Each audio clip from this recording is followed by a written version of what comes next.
An alarm goes off at 6 a.m. It isn't coming from a nightstand in a suburban master bedroom, and it isn't echoing through a rented studio apartment. It is buzzing on the dashboard of a 2018 Honda Civic, parked in the far corner of a 24-hour gym parking lot, just out of range of the primary security cameras. Inside, a 38-year-old logistics coordinator unbuckles a seatbelt that was left fastened overnight to keep a makeshift window shade from collapsing. He folds a sleeping bag, slides into the gym to shower, irons a button-down shirt using a portable steamer plugged into an inverter, and drives 3 miles down the road to clock into an office where his performance review last month was rated exceeds expectations. He earns $62,000 a year. He has held the same corporate job for 6 years, and for the last 5 months, he has been completely, unquestionably homeless. This is not a story about systemic addiction, sudden job loss, or a spiral into the visible margins of society. This is the story of a silent, rapidly compounding structural breakdown that is quietly taking over American cities.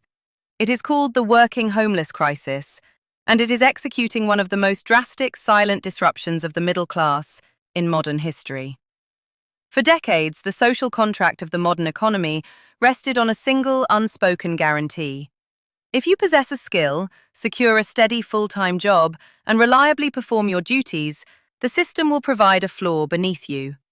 You might not buy a mansion, you might not build a massive investment portfolio, but you will have a door that locks, a roof over your head, and a predictable space to recover for the next shift. That contract is officially dead. Right now, across major metro areas and mid-sized industrial hubs alike, millions of fully employed adults, teachers, paramedics, mechanics, administrative managers, and logistics workers are operating inside a parallel economic reality. They are showing up to team sinks, managing supply chains and filing tax returns, while silently managing the brutal mechanics of vehicle residency, couch rotation, or week-to-week motel stays. They are what housing analysts call the hidden homeless. They do not show up on city street corners. They do not appear in traditional federal point-in-time counts. They work overtime to ensure that their supervisors, clients, and co-workers never suspect a thing, because in the current labor market, the moment your employer discovers you sleep in your car, your reliability is questioned, your professional standing dissolves, and the very job keeping your head above water comes under threat. The public perception of housing collapse is hopelessly out of date. We are trained to look for dramatic, sudden downfalls, the single catastrophic mistake, the reckless financial gamble, the sudden layoff that changes everything overnight. But the data reveals something far more terrifying. The modern descent into housing loss is almost entirely routine. It is a slow, mathematical squeeze. It is a $400 rent hike on a lease renewal that arrives in the same month as a transmission failure. It is an out-of-pocket medical bill that wipes out a $3,000 emergency fund, leaving zero margin for the next minor price shift. It is the cold, arithmetic reality that in dozens of American economic hubs, the median cost of an ordinary one-bedroom unit has detached so completely from median local wages that even a disciplined mid-level professional paycheck can no longer cross the finish line. And while local governments scramble to pass public bans on sleeping in vehicles, a massive underground infrastructure has quietly emerged to absorb the fallout. Around the country, safe parking networks, monitored legal lots operated by non-profits and local municipalities, are filling up every single night. But if you walk through these lots at dawn, you won't see abandoned vehicles or chaotic encampments. You will see late-model sedans, clean uniforms hanging from rear grab handles, laptop bags sitting on passenger seats, and people drinking travel mug coffee as they pull out of the gate to get to their 8 a.m. meetings on time. The economic machinery hasn't stopped. The workers haven't quit. They are doing everything the system ever asked of them. Yet, the basic architectural structure of an ordinary life has slipped completely out of reach. How did full-time employment lose its ability to secure basic shelter? Why are the standard metrics of economic health showing historic stability, while the people powering that same economy are being quietly squeezed out of the housing market? To understand how we reached a point where a steady job no longer guarantees a place to sleep, We have to look past the surface-level explanations and examine the deep geographic, policy, and market traps that have been compounding for over 40 years. To understand how a full-time paycheck lost its ability to secure a basic apartment, we have to track a 40-year structural divergence between wage growth and real estate asset valuation. Following the economic shifts of the late 1970s and early 1980s, American wage productivity began to decouple from worker compensation. According to data from the Economic Policy Institute, net productivity grew by over 64% between 1979 and 2022, while real hourly compensation for typical workers increased by less than 15%. During this exact same four-decade window, residential real estate underwent a fundamental transformation. It transitioned from a local infrastructure good, designed to house workforce populations, into a high-yield asset class integrated into global financial markets. The policy foundations of this transformation were laid through a series of legislative actions and local zoning decisions. The Tax Reform Act of 1986 significantly altered tax incentives for multifamily housing development, drastically reducing direct federal subsidies for lower-cost rental construction. Concurrently, municipal governments across the United States expanded exclusionary zoning regulations. By locking in single-family zoning across 70 to 90% of residential land in major metropolitan areas, local jurisdictions effectively capped housing density. This geographic restriction engineered an artificial supply bottleneck, just as major economic hubs were experiencing rapid population growth driven by service, technology, and logistics sectors. By the early 2000s, this supply restriction met an influx of institutional capital. The Wall Street financialization of residential housing accelerated following the 2008 foreclosure crisis. Private equity firms and institutional investors purchased hundreds of thousands of distressed single-family homes and multifamily units at liquidated prices, converting them into consolidated rental portfolios. According to corporate filings and housing market data, institutional investors in several Sunbelt and mid-sized markets acquired up to 30% of available single-family inventory in specific zip codes between 2011 and 2021.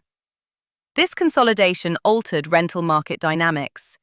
Institutional owners replaced traditional local landlords with algorithmic pricing systems such as YieldStar and other revenue management software platforms, which systematically optimized rent increases to maximize yield rather than maintain long-term tenant stability. The financial pressure accelerated exponentially during the inflationary cycle following the 2020 global pandemic. Between 2020 and 2023, national median rent prices increased by more than 23%, according to data from the Joint Center for Housing Studies of Harvard University. In high-growth metropolitan areas like Phoenix, Tampa, and Atlanta, rent increases exceeded 40% over a 36-month period. Over the same period, median nominal wages grew at a far slower rate, creating an insurmountable deficit for low to middle-income earners.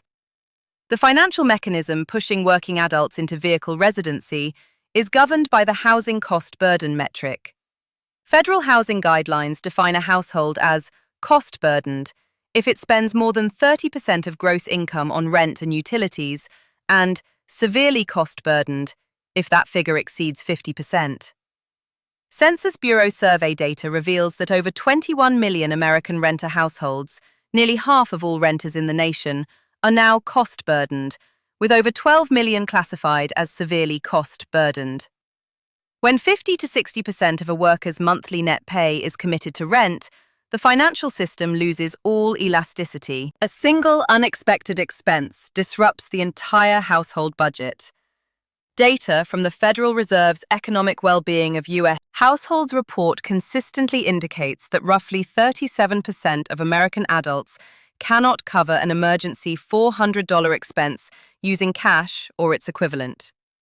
When an unexpected expense occurs, such as a transmission failure, an out-of-pocket medical bill, or a corporate restructuring that reduces work hours, the worker must choose between paying rent or maintaining the transportation necessary to get to work. Because public transportation networks in most American cities lack the connectivity required to support irregular shift schedules or non-central workplaces, losing a vehicle equates to losing employment. Consequently, workers systematically prioritize vehicle retention over lease maintenance. When a lease renewal arrives with a $300 monthly increase, or when a security deposit for a new apartment requires first month, last month, and a security deposit totaling $3,000 to $5,000 in upfront cash, the mathematical barrier becomes absolute. The vehicle becomes the final functional shelter that preserves the employment connection. The daily reality of the working homeless operates entirely within a complex matrix of municipal regulation, corporate surveillance, and legal restrictions. Across dozens of major American municipalities, city councils have responded to the growth of vehicle residency not by addressing housing affordability, but by criminalizing the physical act of sleeping in a car. Anti-camping ordinances, vehicle habitation bans, and strict overnight parking restrictions have expanded across urban and suburban jurisdictions. Cities like San Diego, Los Angeles, and Phoenix have instituted laws that prohibit living in a vehicle on public streets, enforcing these bans with fines, parking citations, and eventual vehicle impoundment. For employed individual living in a car, an impoundment order represents an immediate, total, catastrophic event. When a municipality hauls away a worker's vehicle, it confiscates their temporary home, their personal possessions, and their primary means of getting to work simultaneously. Municipal tow yards charge daily storage fees that quickly exceed $1,000 within a single week. For a worker whose savings are already depleted, paying these fees is mathematically impossible. The vehicle is routinely auctioned off by the city, severing the worker's last connection to employment stability and pushing them directly onto the street.